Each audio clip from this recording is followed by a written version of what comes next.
Vamos a pasar a la siguiente sesión. Os presento, yo no le conozco mucho, supongo que a vosotros le conoceréis igual más que yo,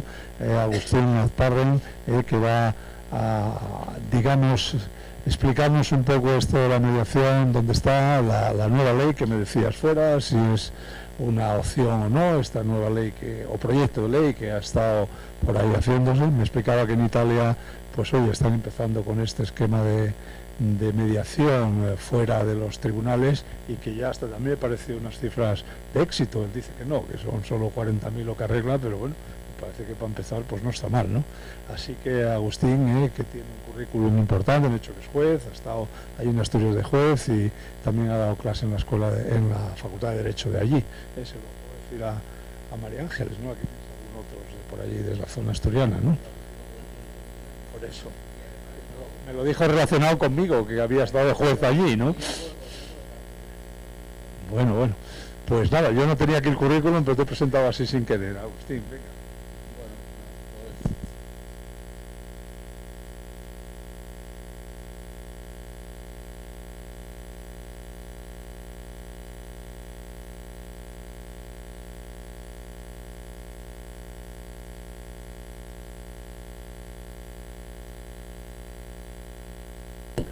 Ahora, ¿no? Sobre lo que es la mediación y realmente cómo puede o qué puede servir en el ámbito en el que nos encontramos, ¿no? Porque lo primero es, bueno, yo lo que puedo decir personalmente que he pasado, lo comentaba antes, por casi todos los papeles dentro de la Administración de Justicia, porque empecé siendo fiscal antes que juez, o sea, fue fiscal, juez, pedí la excedencia hace 6 años de abogado y me reconvertí en mediador y ahora soy mediador. Entonces ya pasé por 4 profesiones indistintas, aparte de ese paréntesis político que es el Consejo del Poder Judicial. Pero personalmente puedo deciros que la profesión más bonita de las 4 es la de mediador, porque es la que produce más satisfacciones personales y sobre todo cuando consigues arreglar asuntos entre personas que ni se pueden ver y estamos hablando no solo del ámbito familiar, sino por ejemplo sociedades familiares donde no deja de ser una parte de un conflicto familiar traspasado a las sociedades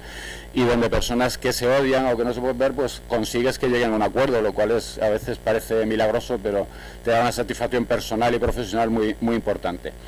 Y cuando se habla de mediación para abogados, lo primero que se piensa uno es que todos los abogados saben lo que es la mediación y además hay un error muy normal. Yo recuerdo en un congreso hace 2 o 3 años de mediación que el que era presidente del Consejo General de la Abogacía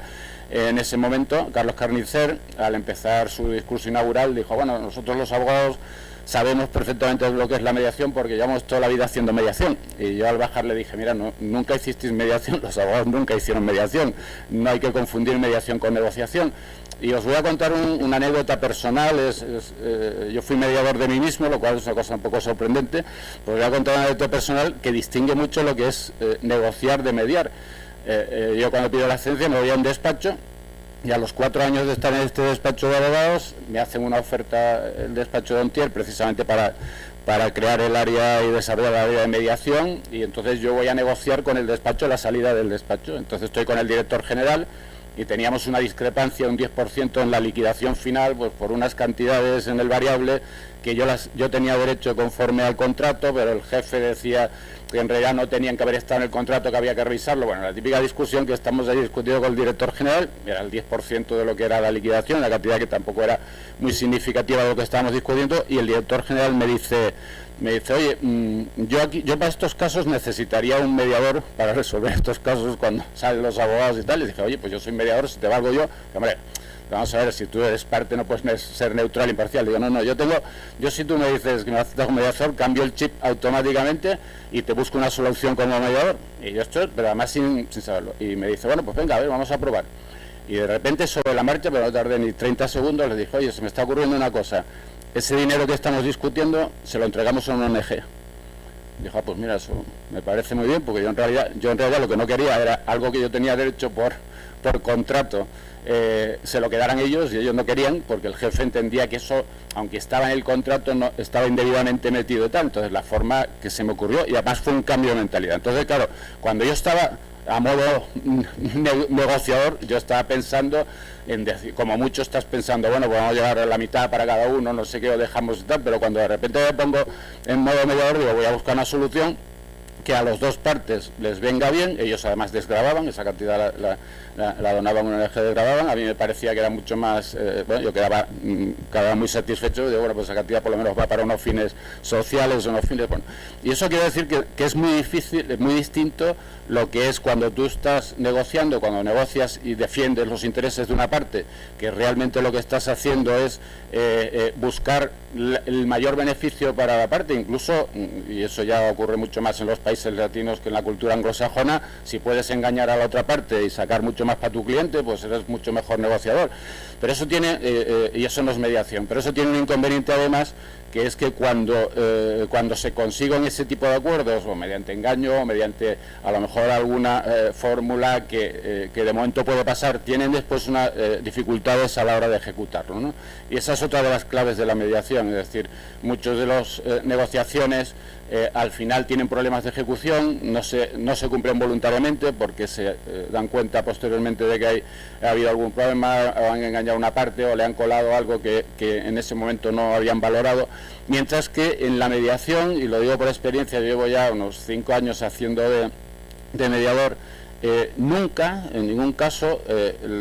las partes me han pedido elevar a escritura pública el acuerdo de mediación, lo cual quiere decir que nunca ha hecho falta ejecutarlo y que siempre todos los acuerdos, absolutamente todos, el 100%, se han cumplido voluntariamente, lo cual es un efecto que nunca destaca nadie y es uno de los grandes efectos que tiene la mediación, ¿no? Y de hecho,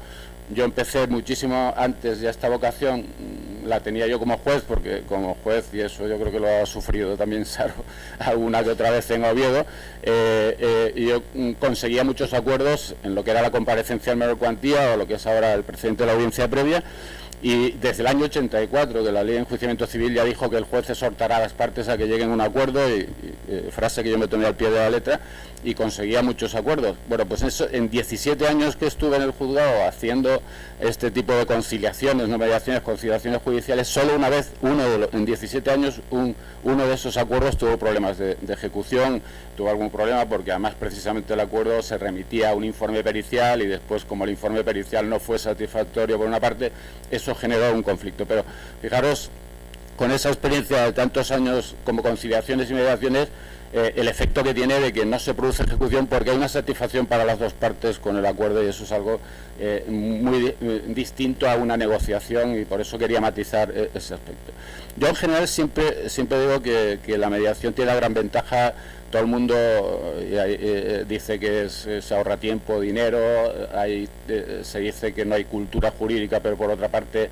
los refranes que en la cultura española parece que indican todo lo contrario: tengas pleitos, en la maldición gitana, tengas pleitos y los ganes, o más vale un mal acuerdo que un buen pleito. Todo eso parece que hay una cierta tradición, pero después en la práctica parece que la cultura práctica de la mediación no existe. Yo digo que no solo se ahorra tiempo y dinero, sino que lo más importante que se gana es en salud, porque cualquier pleito, cualquier conflicto jurídico llevado a los juzgados genera estrés,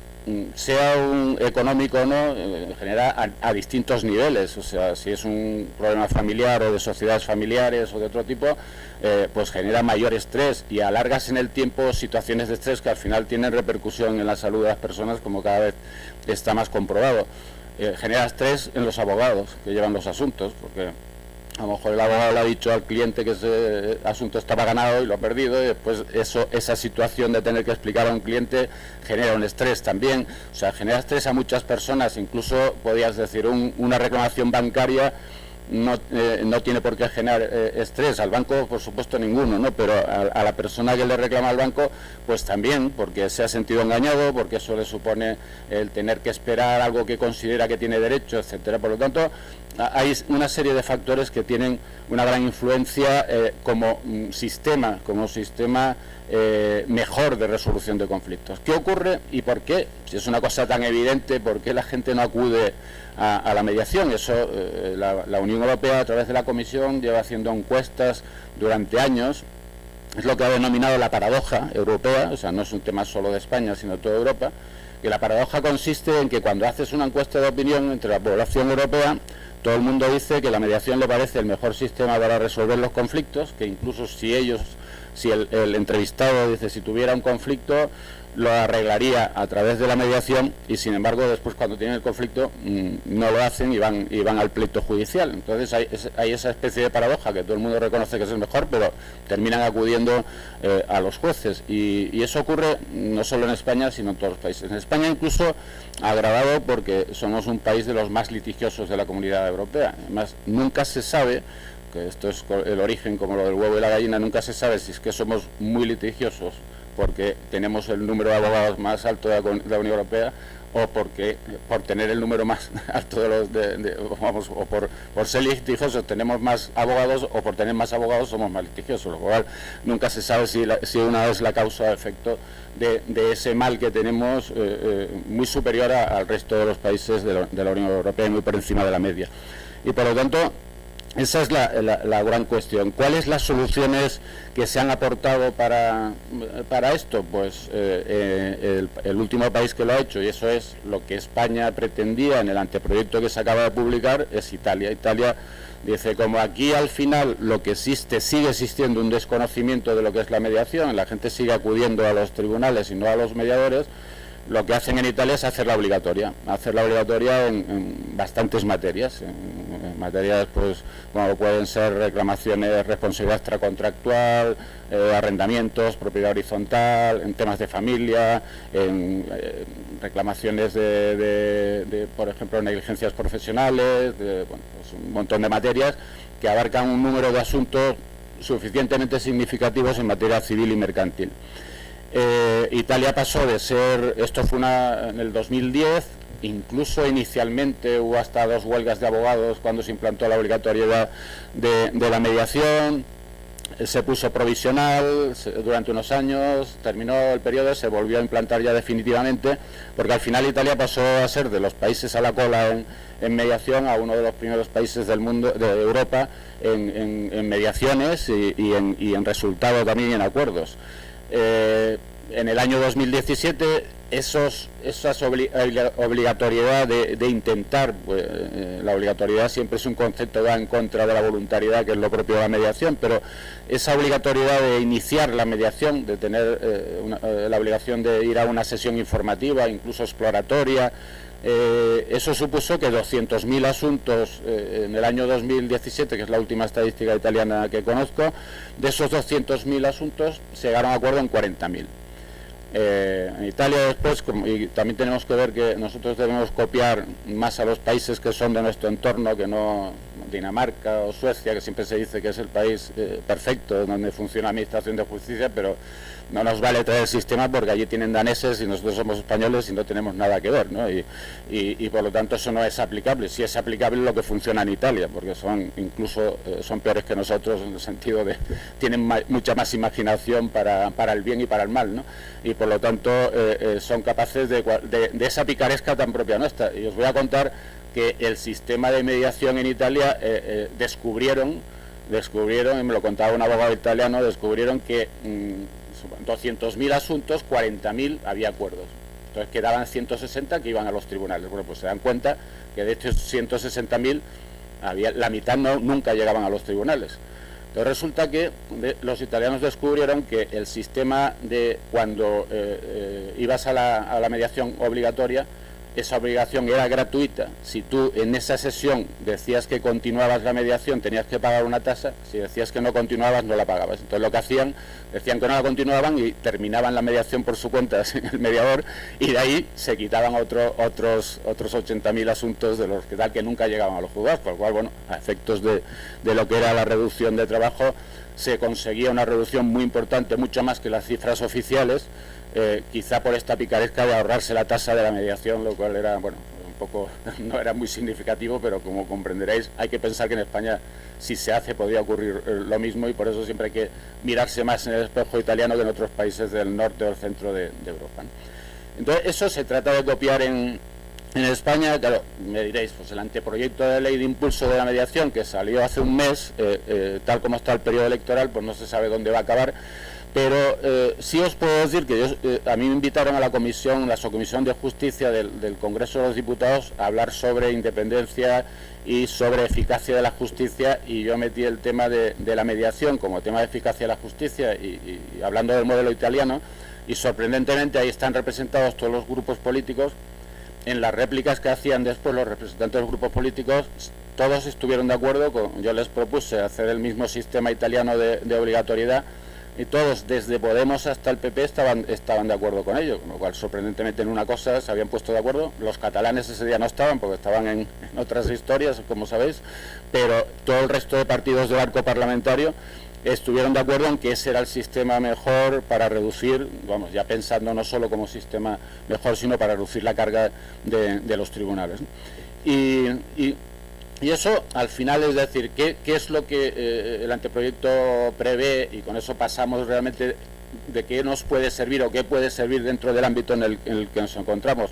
El anteproyecto lo que prevé es exactamente igual que el modelo italiano en las materias que os acabo de decir, pero sorprendentemente excluye las materias de consumo.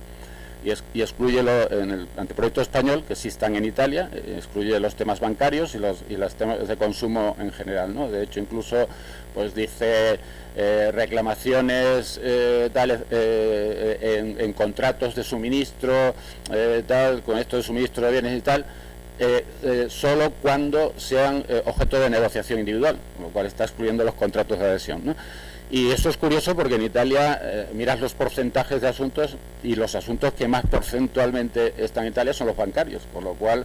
eso los reducen, quizá con una idea de, según me explicaron en el Ministerio, la idea de que como se crea una autoridad única que se va a encargar de los temas bancarios y tal, pues claro, eso es una barbaridad, porque si el juzgado único de Madrid, solo de Madrid, tiene 70.000 asuntos, pues imaginaos una autoridad única en toda España para resolver los conflictos bancarios. Eso es inviable, ¿no? Con lo cual no es incompatible que haya una autoridad única y que se provea a través de sistemas de mediación por los temas de consumo. Pero ¿qué ocurre con el anteproyecto? Que tiene dos supuestos: la mediación obligatoria previa a presentar una demanda, esta mediación, esta sesión exploratoria inicial, y por otra parte dice, en aquellos casos, en cualquier materia civil y mercantil que no sea obligatoria, los tribunales pueden derivar a mediación. Es decir, que en todos los que no entran en la obligatoria, y por lo tanto todos los temas de consumo, los tribunales podrían derivar, con lo cual todos los temas de consumo, si no son obligatorios previamente, los tribunales sí que pueden en cualquier momento decir, pues yo esto derivo, entiendo que esto es un tema que debe resolverse por mediación y lo derivo a consumo, con lo cual al final, sea por una vía o sea por otra, hay la posibilidad de que cualquier materia civil y mercantil que sea derecho disponible va a pasar por mediación o puede pasar por mediación, en un caso obligatoria, en otro caso por la facultad de los jueces y tribunales de que la deriven a mediación. ¿Qué ocurre? Esto, suponiendo que una ley como esta, o similar a esta, que es muy probable, pues en la próxima legislatura se ponga en marcha, pues habría que pensar cómo nos sirve esto a las empresas de energía, cómo nos puede servir. En principio la mediación puede servir en varios aspectos. Aquí, como ponen un poco en la explicación del curso, se trata de enfocarlo en los temas de consumo, o sea, las reclamaciones de los usuarios hacia las empresas energéticas, pero incluso en las propias relaciones comerciales o empresarias entre distribuidores,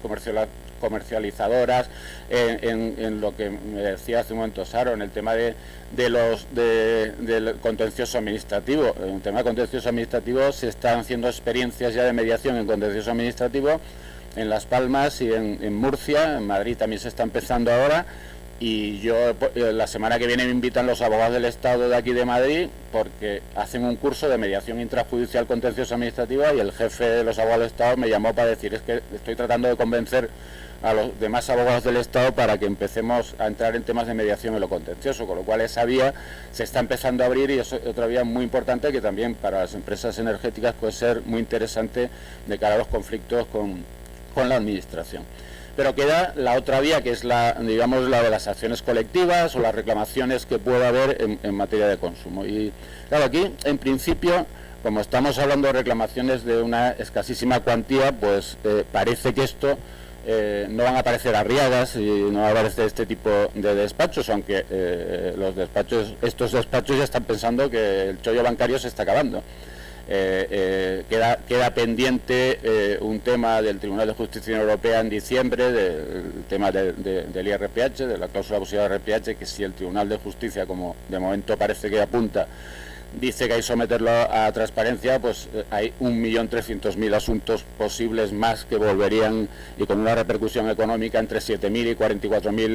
44.000 millones de euros, según Goldman Sachs acaba de calcular hace 2 meses. Si queda eso, pues siguen entretenidos con este tipo de reclamaciones bancarias. Si no, es difícil, es decir, pensar que un despacho de abogados que sobre todo lo que han tenido gran beneficio ha sido en las costas, se meta en este tipo de reclamaciones en las que realmente son reclamaciones por debajo de donde es perceptivo el abogado y procurador, con lo cual es muy difícil, bueno, salvo que la hagas colectiva, acumules o algo así, pero podría pensarse que este tipo de reclamaciones les puede interesar, pero hay una cosa que ha pasado desapercibida en el anteproyecto de ley de impulso a la mediación, que es una modificación de la ley de enjuiciamiento civil, que meten en temas de reclamaciones de consumo, meten una frase en cuanto a aquellas que no son perceptivos de abogado y procurador, que se dice que cuando la parte se valga de abogado y procurador, en la condena en costas no se incluirán los honorarios del abogado y procurador, excepto que haya habido temeridad, y uno de los criterios de temeridad dice que es cuando se haya producido, esto está introducido en el anteproyecto de ley de impulso a la mediación, cuando se haya hecho una reclamación previa a la empresa y no haya contestado en el plazo de 30 días, me parece que pone el anteproyecto, ¿no? En ese caso se considera temeridad, entonces incluso en reclamaciones de muy escasa cuantía, pues a alguien se le puede ocurrir, bueno, pues vamos a meter un montón de reclamaciones, si no nos las contestas, pues ahí tenemos una posibilidad de costas y por lo tanto ya el negocio ya no es que reclames 2 euros o 4 euros, sino las costas, que pueden ser ya algo más importante, sobre todo en demandas de tipo colectivo. Pero sí sigue existiendo las asociaciones, OCU, FACUA o otras asociaciones que sí pueden ir a este tipo de acciones colectivas, e incluso las fiscalías, porque ayer estuve con los fiscales de consumo, ya empieza a haber fiscales de consumo, porque ahora ya son especialistas de todo, ya hay fiscales por decreto de consumo, hay 5 o 6 en toda España, pero empieza a haberlos, y precisamente algunos de los casos que ha habido en La Coruña, en Pontevedra o en Córdoba, pues algunos son ya de los propios fiscales que llevan la especialidad de consumo y que ejercitan estas acciones colectivas contra empresas eléctricas o de gas, ¿no? En esos supuestos, y además me lo decía uno de los fiscales, dice, sería estupendo la mediación, y sería estupenda la mediación porque podría ser una solución muy buena, porque ahora mismo, tal como están reguladas las acciones colectivas, es una cosa ineficaz absolutamente. Al final genera perjuicios para las empresas, no satisface totalmente a los usuarios, y hay un ejemplo muy claro. A mí me pasaron, hay una sentencia, un caso, el de Gas Natural Andalucía, que es una demanda colectiva de la Fiscalía de Córdoba en el 2003, o sea, estamos hablando de una demanda del 2003 que todavía no está ejecutada, y por cierto hay consignados 3 millones de euros allí, que buscando a posibles perjudicados, y que esos 3 millones no los tienen las empresas porque están consignados allí, y tampoco los tienen los perjudicados, con lo cual fijaros lo que es un proceso judicial de una acción colectiva, en la que, bueno, pues la sentencia primera instancia fue en el 2003, en apelación en el 2004, llegó al Supremo en 2007, hay 18 recursos hasta el año pasado que se habían planteado, y entonces al final se admitió un sistema de devolución de cantidades que lograba restituir unos 7 millones de euros, y el sobrante 3 millones se depositó en el juzgado a espera de localizar a los restantes afectados, ¿no? Pues este tipo de temas en los que por una mediación pues a lo mejor no había que consignar esos 3 millones, había que hacerlo de otra forma, tiene algún problema,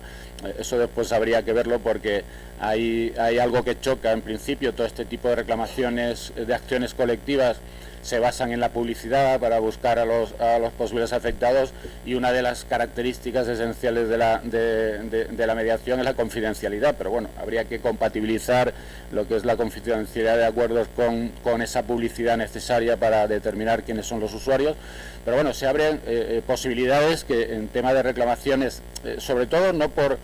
hacer mediaciones, digamos, individuales, sino mediaciones entre asociaciones de consumidores que tengan la reclamación, acciones o ejerciten acciones colectivas, o incluso en fiscalías. La Fiscalía de Pontevedra hace poco llegó a un acuerdo, en vez de seguir el procedimiento, llegó a un acuerdo también para una reclamación que se había, yo creo que era bueno, hay otro Gas Natural del Sur también, que era por tema de facturación de periodos superiores a un año, que fue otro pleito también que hubo, pero hay otro de CHC Energía en el que también se llegó a un acuerdo ante la Fiscalía, se hicieron un tipo de modelos que podían suscribir los afectados y se les pagaba, y eso no llegó a juicio, se hizo un acuerdo a través de la Fiscalía. Por lo tanto, se abren una serie de posibilidades, de caminos que, aunque son muy complejos, porque las acciones colectivas son complejísimas, pero que a lo mejor por la vía de la mediación se podían resolver mucho más fácilmente, con mayor satisfacción para los usuarios, y además sin tanto perjuicio a lo mejor para las empresas energéticas, y sobre todo porque al final tiene un efecto al que no me había referido, que es el del daño reputacional también. O sea, porque yo recuerdo que leí un titular que vi del País, pues de hace unos meses, decía: avalancha de reclamaciones contra las eléctricas y gasistas, que recibieron más de 1,5 millones de quejas en 2017, la electricidad es el peor servicio valorado por los usuarios, etcétera. Entonces, si este tipo de reclamaciones o acciones colectivas no genera tampoco ni confianza ni satisfacción en los usuarios, a lo mejor el buscar sistemas alternativos, como puede ser la mediación, que tengan ese componente también de mejorar lo que es la imagen o la reputación de las empresas, pues puede ser interesante, porque es una forma de corregir los posibles irregularidades que se han hecho a través de un procedimiento mucho más rápido y eficaz. Y bueno, como ya había dicho que estoy viendo allí el reloj al fondo, que a la 1 había que acabar, por dejar 5 minutos para lo que quieran preguntar o que queréis preguntar, pues encantado. Muchas gracias.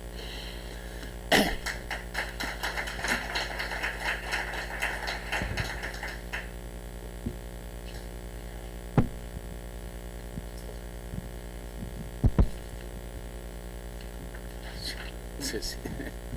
Eso esperaba, sí. Gracias.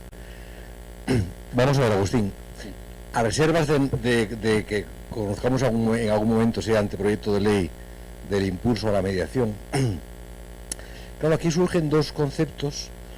Uno es la mediación, que nos podemos imaginar más o menos cómo va a ser, porque, bueno, pues, en fin, habrá que empezar a conocer las diferencias con el arbitraje, que no es exactamente lo mismo,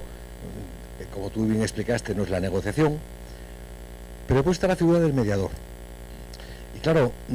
yo por ejemplo, te conozco y sé que tú eres mediador, ¿no? Pero yo no sé, cuando esto empiece a funcionar de una forma ya más permanente o más oficial incluso, y no digamos si ese proyecto de ley termina exigiendo la mediación previa obligatoria, esa mediación, ¿quién la ejercería? ¿Un mediador público? ¿Uno privado? Ambos, o sea, que existieran las dos figuras. El mediador tiene que acreditar alguna especie de, en fin, de condición para mediar. Bueno, los abogados del Estado son parte. En fin, tú comentabas que quieren también introducirse en la mediación. Bueno, a lo mejor podemos todos los abogados, o muchos, potencialmente ser mediadores. Esa es un poco la duda que a mí se me plantea en estos momentos. Sí, claro. Es que esa es la clave de la mediación para que funcione, porque tú la puedes hacer obligatoria y ser un fracaso, como pasó con el acto de conciliación previo, que al final se convierta en un trámite que van allí delante un funcionario del juzgado a decir que que no se vienen por las razones que expondrán, y se acaba convirtiendo en algo así, y va a depender mucho de la figura de los mediadores. De hecho, algo que llamaba mucho en el anteproyecto de impulso de mediación es los 5 años que ponían de vacatio legis, que eso no ha ocurrido nunca en el derecho español, es decir, que una ley que cuando se aprobara todavía había que esperar 5 años, y me explicaban en el Ministerio que eso era porque precisamente querían que hubiera mediadores y mediadores formados en todos los partidos judiciales, es decir, que no que en Cangas de Narcea, donde fueran un pueblo por ahí, que en Oviedo por supuesto los había, en Madrid iba a haber miles, pero que en determinados pueblos a lo mejor no había determinados mediadores, ¿no? Pero sobre todo es importante eso, la confianza, y el sistema que establece es que primero son las partes las que tienen que designar el mediador de común acuerdo, o lo puede proponer la parte demandante o la parte demandada y aceptarlo la otra parte, que es el sistema en el que yo estoy ahora mismo. Ahora en España es ciencia ficción que dos partes con sus abogados me vengan a mí como mediador, eso no ocurre nunca. Me viene una parte y yo tengo que convencer a la parte contraria, a pesar de que me haya propuesto una parte, de que me acepte como mediador y generarle confianza en la parte contraria, con lo cual lo que puedo decir es que hasta ahora nunca me han dicho que no, y así ya funciona la mediación.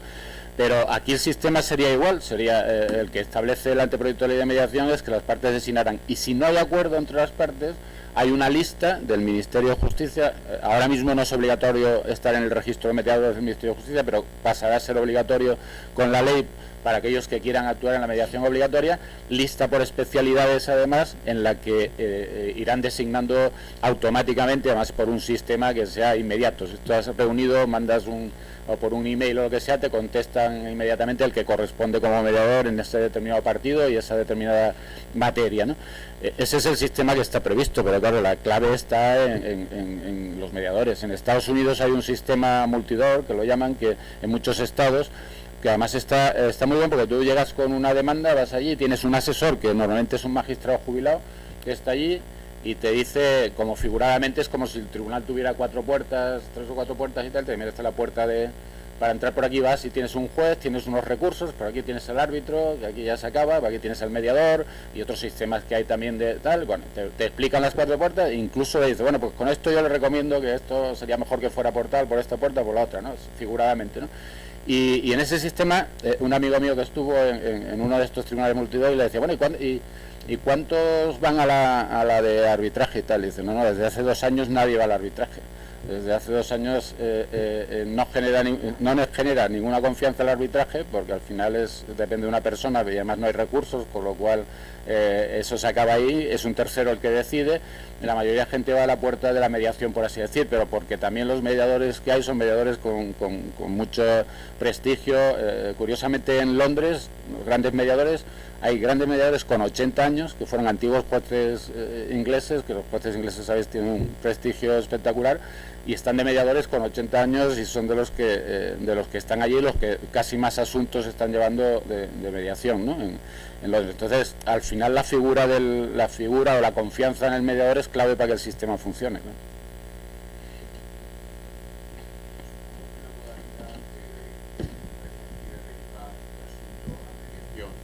Una vez comenzado el pleito,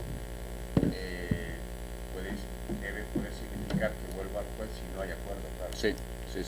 Sí, eso, y además se establece incluso en la apelación también. En apelación se establece en el anteproyecto que los de apelación también pueden derivar a la mediación siempre que el de primera instancia no lo haya hecho, ¿no? Pero bueno, se podría también, eso es un inconveniente, que hay gente que dice que más da que, porque puede haber fracaso en primera instancia, a lo mejor en apelación ya está mucho más reducido el litigio, ¿no? Y ahí sí que ahí depende un poco del que el juez, lo que pasa es que yo creo que sí que a la larga los jueces van a derivar bastante a mediación por una razón, porque hay varios jueces, uno de los jueces deriva y el de al lado ve que se ha quitado el 40% de los asuntos, pues rápidamente el otro juez va a hacer lo mismo, porque dice, oye, si al final me reducen los asuntos, aunque venga un 20% arreglado de los que derivo, pues ya me he quitado un 20%, ¿no? Con lo cual, eso en los países en los que, bueno, en Alemania incluso, en Alemania se estableció que los propios jueces hicieran mediación, ¿no? Los forman de mediación, pero con una característica, que es que si el asunto no llega a un acuerdo, se designa otro juez, porque lógicamente el juez que ha estado en la mediación ya conoce.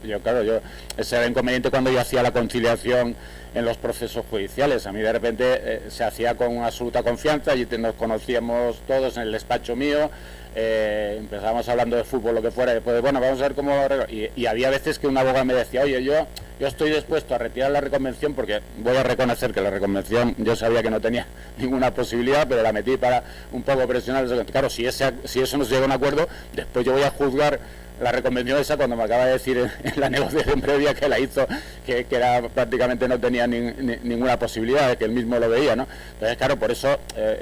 aquí la figura del mediador judicial solo está para derivar asuntos, y si no se llega, pues después ya continúa el juez con el mismo asunto. Sí. Una pregunta sobre la mediación administrativa que he comentado un poco... Sí. Antes, nosotros muchas veces nos encontramos con el problema de que la abogacía del Estado tiene obligación de recurrir, y con cosas tan mundanas como cobrar una factura, muchas veces una administración pública te dice que si no tiene ningún título que lo obliga a pagar, no puede pagar. O sea, no es que no quiera, es que no puede pagar. Sí. ¿Esto cómo se vincula con la mediación? ¿Cómo se puede solucionar? Sí, eso hay dos sistemas. Un sistema sería modificar la ley para que puedan llegar a acuerdos, pero hay sistemas también de autorización. O sea, por ejemplo, a mí me dicen en Murcia se está haciendo una experiencia en contencioso administrativo, y la sala de lo contencioso está derivando a un servicio que hay un servicio común implantado allí, como los servicios comunes de los juzgados, pero un servicio común de mediación intrajudicial. Y entonces los derivan, y hay asuntos que incluso se llegó a resolver, que a mí eso me sorprendió, porque yo estuve en un curso de mediación contenciosa administrativa, y en las conclusiones a las que llegamos es que los temas de urbanismo era imposible llevarlos a mediación. Bueno, pues en Murcia se llegó a resolver un tema de ejecución de una sentencia de urbanismo que era complejísima en Cartagena, se resolvió por un acuerdo de mediación al final, ¿no? Pero hay otros temas, y me dicen en Murcia que, por ejemplo, los letrados de la comunidad autónoma son todos conversos, porque los han llevado a cursos, les han convencido de la mediación, y sin embargo los abogados del Estado siguen poniendo todo tipo de dificultades, ¿no? Y esto mismo, lo que os contaba, que la semana que viene vengo a un curso son 3 días, mediación intrajudicial en contencioso administrativo, y solo para abogados del Estado. El propio abogado del Estado jefe me lo decía, dice, es que mis compañeros son totalmente reacios, no quieren, porque en realidad se puede pedir autorización, tú puedes pedir autorización para que te puedan dar autorización para un determinado acuerdo. Hay normas, ahora no las sé de memoria, pero en la ley de procedimiento administrativo, en la ley de jurisdicción, hay normas que te prevén la posibilidad de las transacciones, con lo cual eso está previsto, y es simplemente ahí tener voluntad. Sería más fácil si se regulara legalmente, pero ahora mismo, sin regulación legal, se está haciendo en sitios, en Las Palmas hay un proyecto también que lleva también varios años funcionando, y está funcionando. O sea que depende un poco de la voluntad sobre todo eso, de abogacía del Estado, ¿no? Pues nada, parece que no hay más preguntas. Bien. Sí, muchas gracias. Yo creo que vamos a dar por finalizado, ¿no? Daros las gracias desde el club, por lo menos. Yo os doy la palabra a Marta. Pues sí, Arcadio, y desde Serigas también muchas gracias a Agustín. La verdad que es un tema súper novedoso, pero que nos interesa a todos, y como decíamos antes en el café, yo creo que es un tema que hay que aplicar desde los inicios de nuestra vida, pero que si encima se regula, pues mucho mejor, ¿no? Y muchas gracias a todos por asistir, y de vuelta al Comité Jurídico también por la organización, y nos espera un vino español aquí fuera, ¿no?